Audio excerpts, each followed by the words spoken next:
થાય. અને પછી સિદ્ધાર્થ સર ના હશે એમાં, અરે આ લોકો આવું કરી લે, એટલે આપણે થાય તમે એક તો આવીને કહો છો કાનમાં આવું બધું, અને અમને હસવું આવે છે ને, એ તો હશે જ નહીં. કોઈને હસાવીને ન હસવું એની માટે એક અલગ લેવલનું સેન્સ ઓફ હ્યુમર જોઈએ. આઈ નો, અને he is so good at it. So એવી રીતે તો ફન મોમેન્ટ્સ તો આવી બહુ જ રહી ઓન ચાલ જીવી. ઓન લવની ભવાઈમાં અમે ત્રણ જ્યારે ભેગા થતા હતા, એ ફિલ્મમાં એટલું બધું અમે ત્રણેય ભેગા છીએ નહીં, બટ પ્રમોશન્સમાં it was a crazy time. અને અમે ત્રણેય બહુ જ ઓપોઝિટ. આમ જોવા જઈએ તો હું ને Malhar still a bit similar, but પ્રતિકભાઈ તો ઓહો એટલા અલગ પડે. અને અમે લોકો કે અહીંયાથી આપણે આ ખાવા જઈશું, અહીંયાથી આ ખાવા જઈશું, અને પ્રતિકભાઈ would do squats and jumping jacks and everything on a highway પ્રમોશન્સમાં. અચ્છા, એટલે આપણને થાય not missing the fitness routine. No. અચ્છા. અને થાય આ ડેડિકેશન ક્યાંથી આવે છે? પણ એમને ટાઈમ પર ખાવાનું જોઈએ. અચ્છા. પણ એટલું સિમ્પલ ખાવાનું જોઈએ ને, મરચા વગરનું. આ બાકી he is originally from Surat, તો આપણને થાય કે આમ તડકાવાળું તો ગમતું હશે, પણ ના, કે મસાલો ના જોઈએ, તીખું ના જોઈએ. સો એમને ટાઈમ પર જોઈએ. પણ અમે લોકો એટલું ટ્રોલ કરતા હતા ને, એમને એટલું રોસ્ટ કરતા હતા એમને, અમે લોકો ગેંગ અપ થઈને નહીં બી લાઈક પ્લીઝ યાર તમે લોકો યાર પ્લીઝ આવું ના કરો. So promotions was a fun time for us. Working with Malhar is fun. Yeah. Always fun. No dull moment with him. Nice. So yeah. અત્યાર સુધી જેટલા કો-એક્ટર સાથે કામ કર્યું છે, whom do you feel most comfortable with? That's a tricky question. I guess Malhar only because અમારી rhythm એ રીતે set થઈ ગઈ છે, because we've done 3 films together now. એટલે એ જે rhythm હોય ને કે મને ખબર છે કે અમારી રિહર્સલ કેવી રીતે થશે, મને ખબર છે કે અમારું કેવી રીતે સીન થશે, મને ખબર છે કે ઇવન ઇફ રિહર્સલમાં આ વ્યક્તિ Malhar is speaking this line in this way, I know ટેકમાં આવી રીતે જ આ ઇન્ટેન્સિટી જોડે બોલશે, એટલે હું પણ એવી રીતે પ્રિપેર્ડ હોઉં. He also knows the same about me. So એ જે હોય ને કે હવે અમારા સીન્સની જે પેલું હોય ને કે કેટલા સમયમાં એક સીન પતે, ડિપેન્ડિંગ ઓન ધ પેલું એક્ટર્સની રિધમ ને આ ને તે ને ફલાણું ઢીકણું, તો હવે અમારા સીન્સ આમ નીકળે છે. બિકોઝ વી નો કે એક મને કંઈક એવું લાગતું હોય ને કે આ લાઇનમાં આવી રીતે આની જગ્યાએ આવી રીતે કરી લેશો ને તો તમને ફાઈ જશે, એવું એમને પણ ખબર છે મારા વિશે.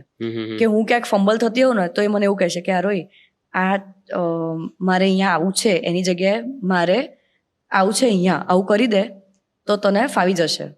આવું કંઈક એક્ઝામ્પલ છે, પણ આવી રીતે એક મને આમ ગોળ ફરીને આપી દેશે ને, મતલબ તમને સમજી શકે છે, એઝ એન એક્ટર કો-એક્ટર તમને સમજી શકે છે. So it's that kind of comfort level now. Being an actor સૌથી ડિફિકલ્ટ વસ્તુ કઈ, સૌથી ડિફિકલ્ટ પાસું કયું એક્ટિંગનું? To crack the character. How do you do it? કેવી રીતે પ્રિપેર કરો કેરેક્ટર માટે? યુઝ્યુઅલી બધા એવું કહેતા હોય છે કે તમારી અંદર એ કેરેક્ટર તમારે ઊભું કરવાનું ને આમ ને તેમ. For me personally I feel that હું એવી રીતે I can not be another person, right? તો મારે અલગ કેરેક્ટર બનાવવું હોય કે મારે કેરેક્ટરને સમજવું હોય મેઇન, તો હું કેવી રીતે સમજીશ? મને કેવી રીતે ખબર પડશે કે આ વ્યક્તિ આવું બોલે જ નહીં અને આ વ્યક્તિ આવું બોલે જ? ઇફ હું પોતે જે વ્યક્તિ હોઉં તો એ ના થઈ શકે મારાથી, એટલીસ્ટ મારાથી નથી થઈ શકતું. તો I will always look at the character like a friend, like I am making a new friend. Oh nice. તો ફોર એક્ઝામ્પલ જ્યારે આરજે અંતરા હતી, તો અંતરા માટે મારે એ જ જોવું પડે કે I am making a new friend who is an RJ, અને આરજે છે અને રિલેશનશિપમાં કોમ્પ્લિકેશન્સ જોયેલા છે એના મા બાપમાં, અને એટલે જ એ બધાને બ્રેકઅપ કરવાની સલાહો આપી દે છે. So that is the kind of કે એના મમ્મી પપ્પા જોડેના ઝઘડાઓથી જોઈને મોટી થઈ છે. તો આઈ હેવ ટુ અન્ડરસ્ટેન્ડ અંતરા. હું એવું બધું જોઈને મોટી જ નથી થઈ, તો હું કેવી રીતે સમજી શકું પોતાની જાતને કે અલગ કેરેક્ટર બનાવી શકું? મારે અંતરાને એક નવી એન્ટિટીની જેમ મારી એક ફ્રેન્ડ છે જેની લાઈફમાં આવું થયું છે એટલે બિચારી આવું કરે છે, તો એવી રીતે જ મારે ક્રેક કરવું પડે. અને since childhood I have been blessed કે મારું ઇમોશનલ કોશન્ટ બહુ જ હાઈ છે. I can read between the lines when people are talking. મને ખબર પડે છે કે માણસ સ્ટ્રેસમાં છે કે માણસ દુઃખી છે કે માણસને અત્યારે is some trauma triggered in another person or not by listening to something. એ રિએક્શનથી પણ હું સમજી જાઉં છું. Right. I can read people in a way. તો that also helps in a lot of way for me. અને આવી રીતે હું કેરેક્ટરને ક્રેક કરું. Once I become the best friend with my character, I know for a fact કે I have cracked it. અને પછી ઇટ્સ અ સ્મૂથ સેલ. પછી ડાયલોગ યાદ કરવાના છે. That's not a big deal for me. હું બધાના સવાલ પૂછું કે કેવી રીતે એ લોકો કેરેક્ટર કેવી રીતે ડેવલપ કરે. બધાના અલગ અલગ પ્રોસેસીસ હોય છે. This is very unique. What you doing is you are creating a parallel character.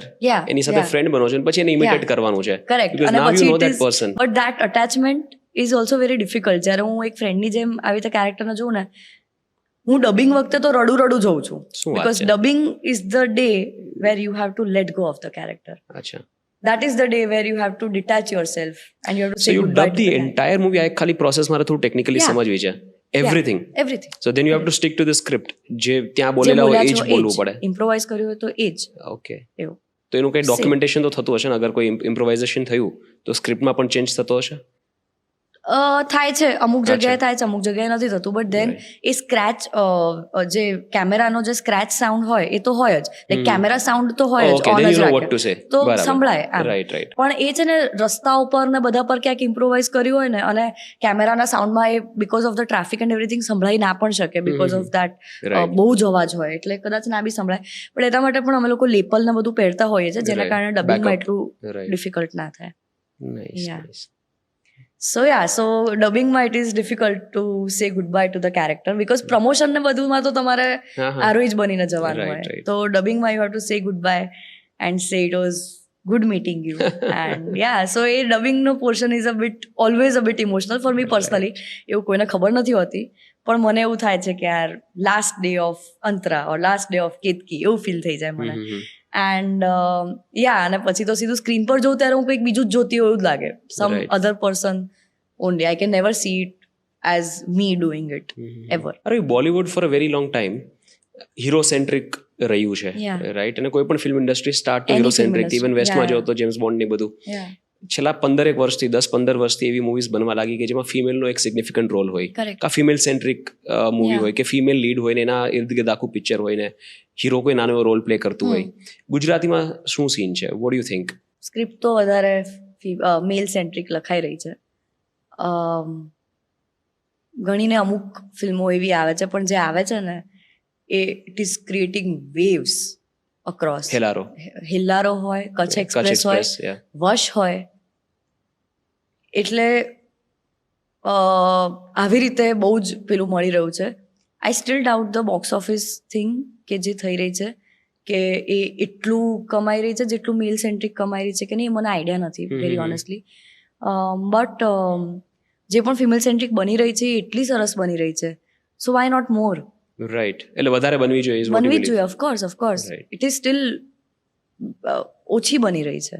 Right. અને I think I am also struggling to find script કે જે એ પ્રકારની હોય કોઈ કે જ્યાં હું આમ હોય ને કે આમ દિલને સંતુષ્ટિ મળે કે યાર આ ફિલ્મ આમ રાઈટ. આમ મારા ભાર ઉપર હતી રાઈટ. અને કોઈ ઇમ્પેક્ટ આવશે એની સોસાયટી પર. ઇમ્પેક્ટ આવશે સોસાયટી પર કે I M raising a voice four women. એ જે આમ આપણને જે આમ સેટિસ્ફેક્શન વાળી ફિલિંગ છે ને એ હજી એવી સ્ક્રિપ્ટ નથી આવી રહી. રાઈટ. સો યા કે એટલે મારું એવું માનવું છે કે હીરો સેન્ટ્રિકમાંથી ક્યારે હીરો વર્શિપિંગ થઈ જાય, મતલબ જે સાઉથમાં ચાલે છે, રાઈટ, પછી એક્સ્ટ્રીમ એન્ડ પર જતું રહે છે, પછી હિરોઈન હોય ન હોય ફરક નથી પડતો, રાઈટ. હવે ગુજરાતી ઇન્ડસ્ટ્રી અત્યારે એ સ્ટેજ ઉપર છે, હજી 10-15 વર્ષથી મોડર્ન થવાનું સ્ટાર્ટ થયું છે ઇન્ડસ્ટ્રીને, રાઈટ. સો હજી એકદમ નેસન્ટ સ્ટેજ ઉપર, હજી તો બેબી સ્ટેપ લે છે. This is the right time કે અગર જો બેલેન્સ રાખે ને then we could have amazing movies. I agree and I am also feeling hopeful after all these films started working કે હવે કદાચ વધારે બનશે. Let's hope. Yeah, so very hopeful for that, but બનવી તો જોઈએ હાઈ ટાઈમ નાવ એવું મને ફીલ થઈ રહ્યું છે બીકોઝ યાર ક્યાં સુધી એવું થયું. I am also being very patient about it. So this is the message for directors, producers, writers, make women centric films. Yes. Right. Do you watch your own films? No, I don't. નહીં? I don't like to see myself on screen. હું short આપ્યા પછી પણ monitor પર પણ નથી જોતી. I feel હું બહુ ઓવર ક્રિટિકલ થઈ જઈશ and I don't like two watch my self that much. Makes you nervous જોયા પછી? ના, હું બહુ સેલ્ફ ક્રિટિકલ માણસ છું કે મને આમ એવું, હું બહુ સેલ્ફ એનાલિટિકલ બની જવું, ઓવર થિંક કરું કે આમ હોત તો આમ હોત તો